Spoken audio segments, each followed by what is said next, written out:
Welcome to the Learning Pines YouTube. We hope this video helps. You start by preparing assets and locating the game folder. This saves time and prevents mistakes. First, open Steam or your custom install directory and find the Kovaaks application folder.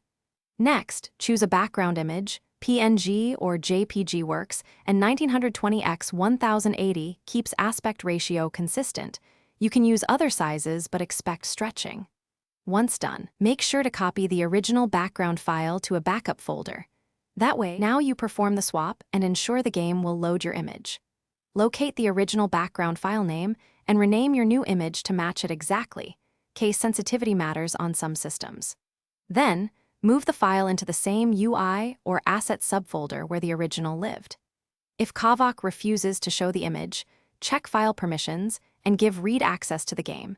This step fixes most invisible replacement issues and avoids unnecessary troubleshooting later.